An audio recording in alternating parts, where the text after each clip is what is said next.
हम लोगों ने जैसे कहा, पहले हम लोग पेशेंट्स को एनरोल करेंगे, उसके बाद उनका थोड़ा असेसमेंट हो जाएगा कि एग्जैक्टली हमारा टारगेट क्या है, कितना वज़न कम करना है, कितना फिटनेस बढ़ाना है। उसके बाद हम लोग देखेंगे कि डाइट, एक्सरसाइज, अगर हो सके तो दवाइयाँ, और अगर बिल्कुल ज़रूरत पड़े तो हमारे पास सर्जन्स भी है।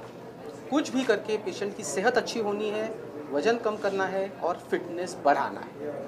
सर, किन मापदंडों के आधार पर यहाँ पर जो है ट्रीटमेंट होगी, कैसे ट्रीट किया जाएगा उस पेशेंट को? सबसे पहले हम लोग देखेंगे कि पेशेंट का BMI क्या है। BMI यानी हमारे हाइट और वेट का एक रेशियो होता है। तो अगर 23 या 24 होगा तो भगवान नसीब, बहुत अच्छा।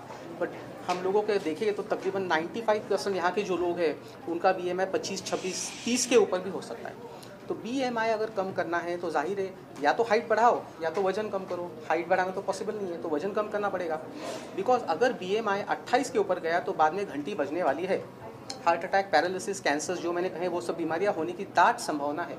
तो हम लोगों को ये सब कम करना ही है। तो वज़न अगर कम करना है तो फिर हम लोगों के पास एक BCA करके मशीन होता है, बॉडी कॉम्पोजिशन एनालिसिस। उसके ऊपर हम लोगों को मालूम पड़ता है कि एग्जैक्टली बॉडी में चर्बी कितनी है, क्या है, कहाँ पे फंसी हुई है।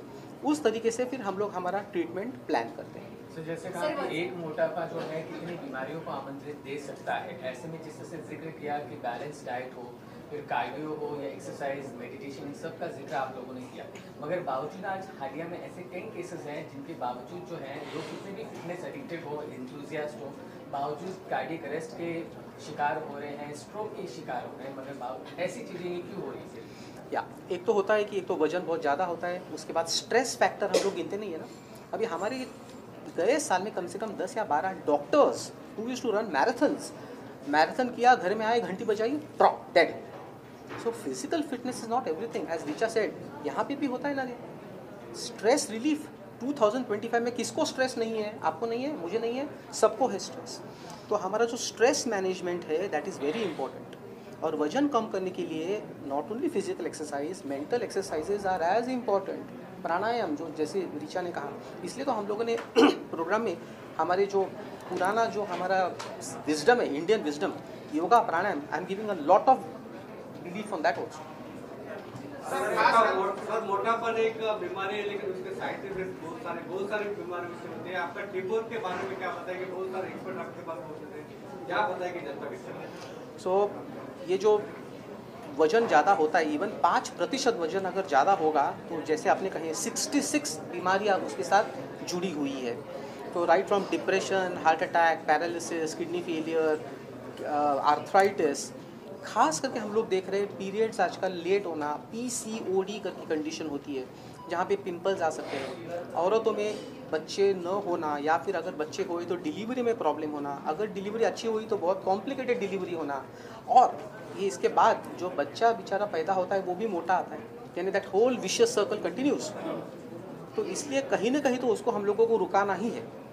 आता जीवनशैली बदलली, जीवनशैली पाहिली तर आज वजन हे झपाट्याने वाढत आहे. अपोलो हॉस्पिटल याच्यासाठी काय मोहीम देत आहे आणि काय म्हणजे वजन वाढायला नियंत्रित करायला तुमच्याकडून अपोलो असं काय स्पेशली विशेष आहे? सो आम्ही हा प्रोग्राम आता लॉन्च केलेला आहे, ICOM, institute of clinical obesity and metabolism. याच्यामध्ये आपण एक होलिस्टिक 360 कोणावरती आपण सगळं जीवनशैली बदलून टाकायचा प्रयत्न करतोय। फक्त गोळ्या गिळून किंवा इंजेक्शन ठोकून कधीच बारीक कोणी होणार नाही आहे। ऑपरेशन करता येईल आपल्याला, पण अरे ऑपरेशन झाल्यानंतर सुद्धा लोकांची वजनं वाढलेली आम्ही बघितलेली आहेत। So the best is to go very scientifically, त्याच्या बेसिसवरती जायचं की बाबा प्रॉब्लेम काय आहे। आपण आजकाल माहिती आहे बघा जेवतो, TV बघता जेवतो, त्याच्यानंतर मग रात्री 3 वाजता झोपतायत लोक, सकाळी 10 वाजता उठतायत, सगळ्या कशाला काही थाराच उरलेला नाही आहे। तो निसर्गाशी संलग्न आपल्याला राहायला पाहिजे। मदर नेचरच्या बरोबर आपण जर का तफावत केली तर we are going to pay for it very heavily. तर हे सगळे संदेश आम्ही आमच्या ह्याच्यातून देतो, आणि ज्या लोकांचं अनफॉर्च्युनेटली ऑलरेडी वजन वाढलेलं आहे, जसे मी 4-5 पेशंट्स आणले, त्यांना पण आम्ही ऑलरेडी ठीक करून दाखवलेलं आहे। So we have done it. Sir, लहान मुलांमध्ये खास करून जे लठ्ठपणा वाढलेला आहे, पिझ्झा, बर्गर हे सर्व खातात आणि मोबाईल, सर मैदानी खेळकडे खूप कमी जाता मोबाईलमध्ये बिझी असतात। आणि आता तुम्ही जे दाखवलंय त्याच्यामध्ये ते चायनाचा मुलगा होता, सेम प्रकार आता मुंबई आणि भारतामध्ये व्हायला लागलाय, त्याच्यासाठी काय? सगळ्यात दुर्भाग्याची गोष्ट ती आहे जे तुम्ही म्हणालात। आता सध्या आपल्याकडे भारतामध्ये we have the dubious Vijay is not there Vijay Yeole. So आता सध्या भारतामध्ये we have the dubious distinction of being the country with the highest number of obese बच्चूज. हे काय ही शर्मेची गोष्ट. आणि ॲज यू राईटली सेड हे का होतं आहे, कारण की लहानपणापासून होतं आहे. आता आमच्या लहानपणी अख्ख्या एक 50 लोकांच्या वर्गामध्ये एक फक्त बिचारा झाडा असायचा, त्याला लोक जाड्या जाड्या करून ओरडायचे. आता काय होतं आहे की मेजॉरिटी झाडे असतात आणि अभावानेच एक कोणतरी बारीक निघेल. हे सगळं का होतं आहे? टॅबलेट्स देतात आई पोरं, आई बाबा दोघे काम करतायत की पोराला गप्प बसवायचं कसं, की हे रे घे रे पॅड घे, हे घे, मोबाईल बघ, पॉकेमो बघ. आणि मग त्याने क्याव क्याव केलं की थम्सअप चिकटवायचं त्याला. जर अजून ओरडला तर पेपी द्यायची, अजून फारच कटकट केली तर वेफर्स द्यायची. बाकी मग आई बाबा दोघं थक्के येऊन संध्याकाळी घरी येतात. कोण स्वयंपाक करणारे, वरण भात भाजी करा कोण करेल, बोलावर आहे झोमॅटो, बोलावर आहे स्विगी. हे असंच जर का चालू राहिलं तर आर यू सरप्राईज की हे असं होतं आहे? सर मुलांना काय आमच्या चॅनलच्या माध्यमातून मुलांना काय संदेश देणार आहे की खानपानमध्ये बदल करा? सगळ्यात पहिले म्हणजे मोबाईल बंद करा. Screen time is the worst. आणि सगळ्यात म्हणजे आम्ही सगळे जे आहोत, correct me if I am wrong, तर मोस्ट इम्पॉर्टंट की स्क्रीन टाईम बंद करायचा. शुद्ध घरचं खाणं खायचं टू वॉट एव्हर एक्सटेंट. आणि निद्रा कमीत कमी मुलांच्या करता एक 10 तास रात्रीची झोप आणि ॲडल्ट्स करता 8 तास. आणि त्याचं रात्री 2 वाजता झोपून सकाळी 12 वाजता उठणं त्याला काय अर्थ नाही हो. निसर्गाचे काय काय कानून असतात. सो सूर्योदयाच्या बरोबर उठणं आणि सूर्यास्ताबरोबर झोपणं म्हणजे आपण बरोबर निसर्गाशी फिट होतो.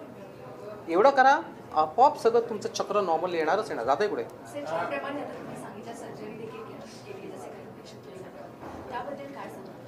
आता सर्जरी कधी कधी अपरिहार्य असते. काही काही लोकच आमच्याकडे येतात की त्यांची वजनं 150 किलो. आणि तुम्ही कितीही कानाठोबाळी करा किंवा वर्षांनी सांगितलेलं तुम्ही खाऊ नका किंवा रिचानी सांगितलेलं व्यायाम करा, कितना वजन कम होगा? 10 किलो, 15 किलो, 20 किलो, उसके ऊपर तो नहीं होने वाला है. वेळेस तो पेशंट तिकडे धापा टाकला Deepali she was in a bad shape. Operation करावंच लागतं. आजकाल ऑपरेशन इतकं सुटसुटीत झालं आहे की आता समजा उद्या ऑपरेशन असेल तर आज आम्ही पेशंटला ॲडमिट करतो, उद्या ऑपरेशन होतं, आणखीन परवा घरी. साधारण एक आता डिपेंड्स तुम्ही बेड किती घेता काय घेता. साधारण एक 3.5 ते 6.5 लाखाचं ॲव्हरेज, 5 लाखाचं ॲव्हरेज पकडा. गुड न्यूज इज की आजकाल आता इन्शुरन्सचे कंपनीज याच्याकडे द्यायला लागलेले. कारण की भारत सरकारला इन्शुरन्स कंपनीला जाग आलेली आता की अरे ओबेसिटी सगळ्यात खतरनाक ओबेसिटी आहे. तर ओबेसिटी कमी करण्याकरता तुम्ही जर का ऑपरेशन केलं तर इन्शुरन्स कंपनीचंच त्याच्यामध्ये लाभ आहे. इंग्लंडमध्ये त्या लोकांनी विचार केला की इतके ते लोक NHSमध्ये ते लोक जे पैसे खर्च करायचे इन्सुलिनवरती किंवा कोलेस्ट्रॉलच्या गोळ्यांवरती, त्यांनी सांगितलं लोकांना पकडून तुम्ही ऑपरेशन करा, आपले खर्च कमी होतोय.